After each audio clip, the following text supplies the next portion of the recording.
네, 일주일째 계속되고 있는 중동 전쟁이 세계 경제 전반에 충격을 주고 있습니다. 구체적으로 어떤 타격을 주고 있고 대비는 어떻게 해야 할지 짚어보도록 하죠. 권혁중 경제평론가 오셨습니다. 안녕하십니까? 네, 안녕하십니까? 네, 자 먼저 유가 얘기부터 해보도록 하겠습니다. 지금 전쟁 영향으로 항공로와 또 해상 운송로가 막히면서 에너지 시장이 크게 흔들리고 있습니다. 특히 세계 원유의 20%가 지나가는 호르무즈 해협 통항이 사실상 막혔다는 이야기도 나오고 있고요. 또 서부 텍사스산 원유가 하루 만에 12% 이상 급등하면서 배럴당 90달러 선을 돌파했습니다. 150달러까지 오를 거란 전망도 있다던데 이게 좀 어떤 의미인지 어느 정도의 지금 의미를 가지고 있는 거예요? 그렇죠. 이제 석유가 이제 급등하고 있다. 유가가 급등하고 있는데 이미 시장에선 예상했던 바였습니다. 그런데 그 증가폭이 최근에 와서 이제 굉장히 높아지고 있는 거죠. 이미 그 앵커님이 말씀하신 것처럼 서부 텍사스유 같은 경우가 지금 보니까 90달러로 넘어섰거든요. 하루 만에 이제 12%가 이제 더 오른 거고요. 네. 브렌트유 같은 경우에도 한 92달러 되면서 8% 넘게 이제 올랐습니다. 그러니까 하루 만에 이제는 유가가 다시 급등하고 있다라고 보시면 되는데 이게 정말 100달러가 될 수도 있는 거고 네. 뭐 시장 일각에서는 150달러도 될 수 있다 이런 얘기가 나오고 있는 거죠.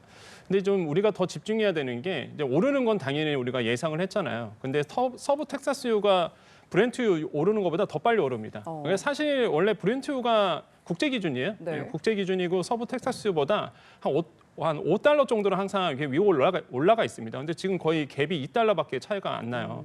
그러니까 서부 텍사스유가 제가 봐도 추이를 봐도 굉장히 가파르게 오르고 있거든요. 네. 그 뜻은 뭐냐 그러면 일단 브렌트유가 힘들다 보니까 다 지금 미국산 석유에 대해서 선물 시장에서 사고 있다는 얘기거든요. 그만큼 지금 미국 내에서 수요가 많다는 얘기입니다. 또 그러면 지금 미국산 수요가 많다는 얘기는 이제는 정제유에 대한 필요성이 굉장히 높아지고 있다는 이게 해석이 되거든요. 네. 정제유가 뭐가 있습니까? 디젤이라든지 그다음에 이제는 뭐 등유라든지 항공유 이런 거거든요.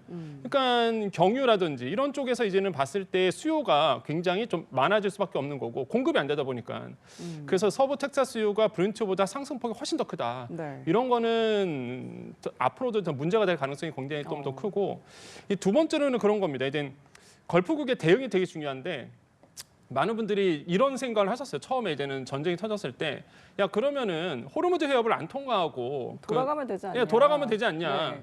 근데 이제 많은 분들이 모르시는 게 그러면 이제 동부 사우디아라비아 입장에서 본다 그러면 동부 항구가 아니라 이제 서부 항구로 이동해야 되는데 파이프라인이 있긴 있습니다. 근데 양이 되게 작고 지금 그 거리가 1000km 이상이라고 해요. 그러면 지금 차로 이동하고 있거든요. 하고는 있습니다, 지금. 네. 예, 지금 서부 항구로 이동을 하고 있는데 그 거리가 너무 넓고 그리고 총합을 해도 한 3분의 1 수준, 호르무즈에서 나오는 그 기름량의 3분의 1 수준이라고 이제는 지금 나오고 있거든요. 그러니까 한계가 있다라는 거죠. 그러다 보니까 지금 호르무즈 해협의 사실상 봉쇄가 유가에 큰 영향을 이제 미칠 수 있다라는 거고 마지막으로 본다 그러면 이제 미국이 그러다 보니까 다급하죠. 그래서 이제 러시아산 원유를 이제 인도 정유 회사에게 이제 공급하는 것을 어느 정도 완화해주겠다. 네. 그러니까 이것에서 봉쇄를 풀겠다라고 지금 얘기를 한 상태거든요. 이런 것도 얼마나 미국이 다급한지를 이제 알 수 있는 거예요. 왜냐하면 호르무즈 해협의 대부분이 그 지도 보시면 아시겠지만 네. 대부분 아시아 쪽으로 갑니다. 호르무즈 해협을 통과해서 가는 거는. 그럼 아시아라고 본다 그러면 중국, 인도, 우리나라, 그다음에 일본 여기가 딱 굉장히 많거든요. 그러니까 지금 다 공급망이 멈추게 생긴 거죠. 그러니까 뭐 트럼프 대통령도 지금 다급함이 이런 점에서 좀 느껴지고 있고 그래서 지금 유가의 급등은 이게 단순히 뭐 기름값이 오른다의 문제가 아니라 네. 뭐 세계 경제가 멈출 수 있다라는 거. 그 아마 많은 분들이 그러실 거예요. 과거에도 중동에 대한 이슈는 있지 않았느냐. 그때는 이란이 호르무즈 해협을 봉쇄하겠다라고 이제 위협만 했지 실제 사실상 봉쇄하지는 않았었거든요. 네. 지금 완전 사실상 봉쇄됐기 때문에 그렇죠. 타격이 훨씬 더 크다 이렇게 볼 수 있습니다. 네, 지금 단기간에 좀 상황이 진정될 기미는 없어 보이는 게 트럼프 대통령이 이란과의 합의는 사실상 항복뿐이다 이렇게 강경한 발언도 했습니다. 이렇게 되면 이제 전쟁이 중장기 국면으로 갈 가능성도 야기가 되는 건데 결국 이제 말씀해주신 것처럼 유가 상승이 또 물가 상승으로 이어질 텐데 우리 경제가 버틸 수 있는 유가 수준이 좀 어느 정도라고 보십니까?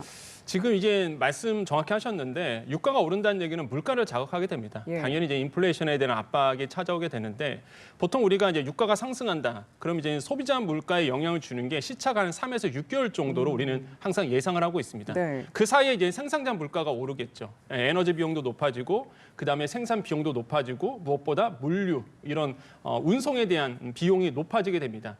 그렇게 거쳐서 오는 게 한 3에서 6개월 정도 걸리거든요. 그러면 유가가 10% 만약에 오른다 그러면 일반적으로 그래요. 경제학에서는 물가의 한 0.1에서 0.2% 정도 영향을 줄 수 있다. 상승에. 이렇게 이제 보고 있습니다. 그러다 보니 지금 유가가 지금 계속적으로 10% 이상 높아지고 있다 보니까 결국에는 뭐 우리나라에 이제 물가 상승에 악영향을 줄 수밖에 없다라고 이제 평가해 볼 수 있는 거죠. 그래서 네. 이제는 유가가 그래서 이제 중요하다 보시면 되겠고 특히 아까 호르무즈 해협 말씀드린 것처럼 우리나라는 중동산 원유를 이제 전체로 본다 그러면 69%입니다. 중동산 비중이. 그리고 특히 호르무즈 해협에서 나오는 게 우리는 절대 다수예요. 거의 95% 정도 되거든요. 그러니까 그 정도로 사실 절대적인 구간에 병목 형상이 생겼고 여기서 이제는 원유 수입이 안 되다 보니까 우리나라 입장에서는 더더욱 더 비상이 걸린 거고요. 전 이것도 조금 더 넘어가서 이게 단순히 우리나라만 문제가 아니라 아시아권 전체에 다 문제예요. 그러니까 중국도 문제고 일본도 문제인데 저는 중국이 더 문제라고 보거든요. 일단 뭐 이란의 절대적인 수출국은 중국이었습니다. 네. 지금 중국이 난리가 났을 거예요. 지금 이란 자체가 이제 수출을 막고 있기 때문에 지금 뭐 기름 구할 데가 좀 없을 거라고 저는 보거든요. 그러면 중국에 있는 공장이 멈추게 되고 그 중국이 멈추면 우리나라 수출길이 또 하나 이제 막히게 되는 거예요. 그래서 연쇄 효과가 나올 수 있어서 단순히 우리나라의 문제뿐만 아니라 아시아권 전체에 이거는 공동화의 문제다라는 점에서 사태의 심각성을 전 솔직히 크게 보고 있는 상황입니다. 물론 뭐 전쟁 전문가들, 군사 전문가들 이제 군사 쪽으로 보시겠죠. 뭐 빨리 풀릴 수도 있다, 뭐 단기에 종결되면 회복될 수 있다 보시는데 저는 이게 좀 장기화될 거라고 봐요. 그러니까 전쟁은 단기화돼도 그 영향은 장기화가 된다. 왜? 지금 이란의 전략은 뭡니까? 계속적으로 장기전을 끌기 위해서 걸프국에 있는 유조 시설을 다 공격하고 있잖아요.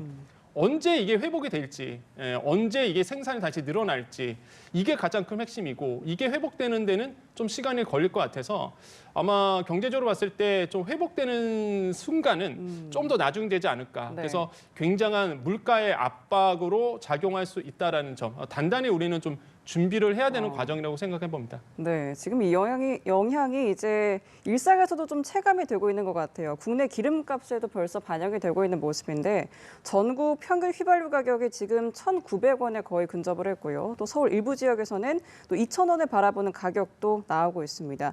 지금 정부가 현장 점검까지 나섰지만 그래도 추가 상승 가능성까지 나오고 있는데 뭐 어디까지 오를까요? 어쩔 수가 없죠. 네. 뭐 아무리 정부가 관리를 한다 하더라도 국제 유가가 오르는데 그거는 뭐 관리한다고 해서 되는 문제는 아니고요. 예. 유가는 오릅니다.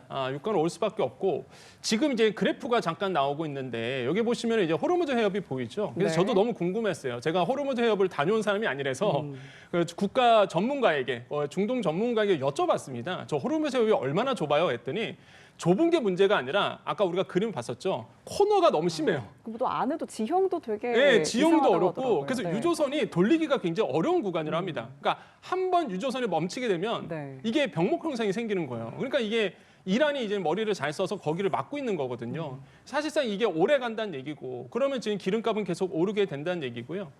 지금 기름값이 문제가 되고 있는 게 지금 이런 얘기가 나옵니다. 정유업계나 아니면 공급업계, 그러니까 예. 정유사들이겠죠. 누가 더 잘못했냐 이런 싸움으로 지금 가고 있는데 맞아요. 어쨌든 간에 그거 잘못을 넘어서 일단 유가는 계속적으로 오르고 있고 이게 보통 2에서 한 2주 정도 차이를 두고 소비자 물가에 영향을 줘요. 그러니까 주유소 가격에.